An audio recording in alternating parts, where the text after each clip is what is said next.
There are these big video game releases, and then there are these moments that just feel like the entire industry is actually paused. Just watch. Well, Grand Theft Auto 6 is one of those moments, not just because it's the next entry in one of the biggest franchises ever made. It is that way because it's been over a decade since Grand Theft Auto 5 first dropped and completely reshaped what people expect from an open world game. And now with Rockstar finally pulling back the curtain and confirming real details, this is not just speculation anymore, it's the next era of Grand Theft Auto, and it's already starting to feel like something really different. So the first official trailer made that pretty clear immediately. Vice City is back, not, the version people remember, not the neon-soaked parody from the 2000s. This is a modern, grounded, hyper-detailed version of Florida. Sunlight, bouncing off glass towers, crowded beaches packed with people, highways alive with movement, and a world that feels less like a game map but more like a living place.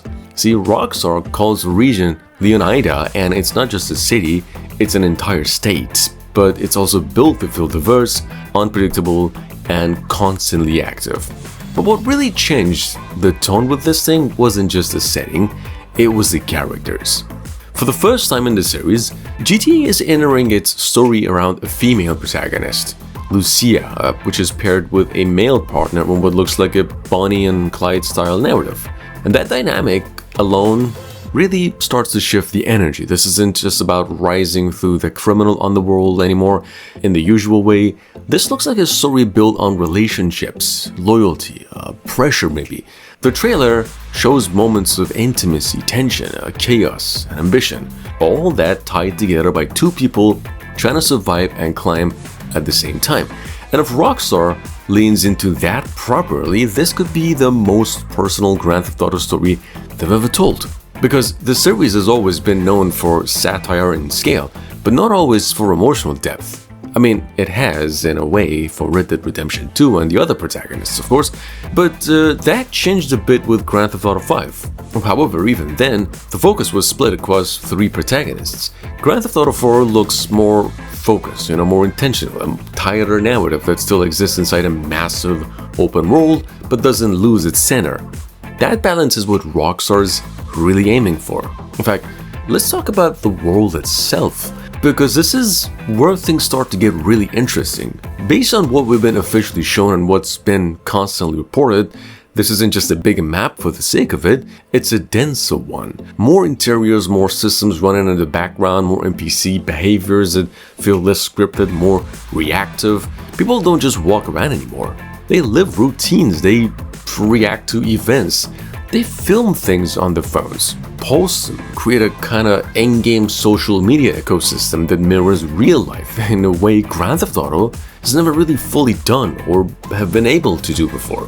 That detail matters because Grand Theft Auto has always been about the immersion, even when it's being ridiculous. And this time, the immersion looks way deeper. The physics engine's reportedly been updated significantly, which means driving, movement, and environmental interactions should feel more grounded. Cars don't just handle better, they behave differently depending on conditions. Weather systems aren't just visual, they impact gameplay. Rain affects visibility and traction. Storms change how the world feels moment to moment. And there's also, of course, the AI. If Rockstar delivers on what they've been building toward, NPCs won't just be background noises, they're going to be responding to crime more dynamically. Police behavior could be more strategic instead of just escalating. Witness systems might even play a bigger role, meaning that what you do and how you do it actually changes how the world reacts. In fact, that kind of system turns the chaos into something more meaningful because suddenly every decision now is weight. And speaking of weight, one of the biggest shifts people are expecting is how the game handles progression. GTA has always been about freedom, but there's a growing sense that GTA 6 might introduce more structured consequences. Not in a restrictive way, but in a way that makes actions feel more connected to the story, like your relationship with Lucia, your choices in missions, the way you approach situations. All of it could shape how the narrative unfolds.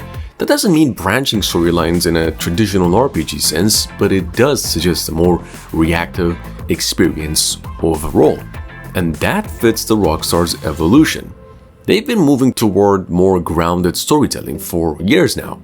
Red Dead Redemption 2 proved they can slow things down, focus on the character, and still deliver a massive open-world experience without losing engagement. In fact, if Grand Theft Auto 6 takes lessons from that while keeping its own identity, it could hit a balance the series hasn't quite reached before.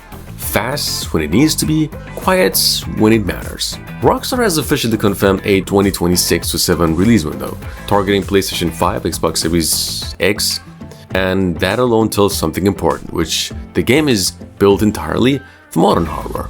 No compromises for older systems, no holding back, everything from the world design to the AI systems to the sheer density of the environments being pushed with current technology in mind.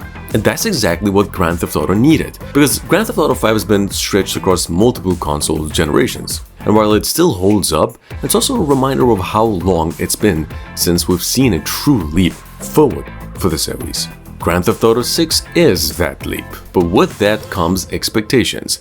Massive expectations. This isn't just another open world competing in a crowded market. This is a game that redefines the market. Every system, every mechanic, every detail is going to be compared not to just other games, but to the legacy of the series itself. And Rockstar knows that, which is why the development cycle has been so long, so controlled, and so quiet.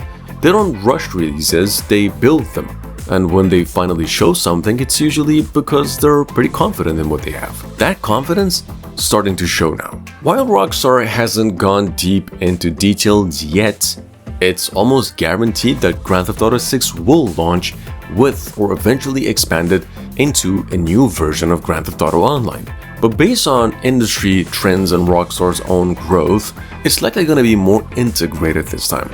Not just a separate mode, but something that feels connected to the main game. More persistent, more reactive, more alive, because that's where the long-term value is. But even with all of that, the real focus right now is the single-player experience, the story, Vice City, like the feeling that you're stepping into something that's familiar but not the same. And that's the key. Grand Theft Auto 6 doesn't need to reinvent everything, it just needs to evolve, take what worked, refine what didn't, and push the experience forward in a way that feels natural. And if everything we've seen so far is any indication, that's exactly what Rockstar's doing. This isn't just another crime story, it's a modern one. Built around relationships, built around systems that react, built around the world that doesn't just exist but responds. And when it finally arrives, it won't just be a game people play, it will probably feel like a world that you'll step into, a moment the industry revolves around. And maybe a reminder that when Rockstar moves, everyone else pays attention.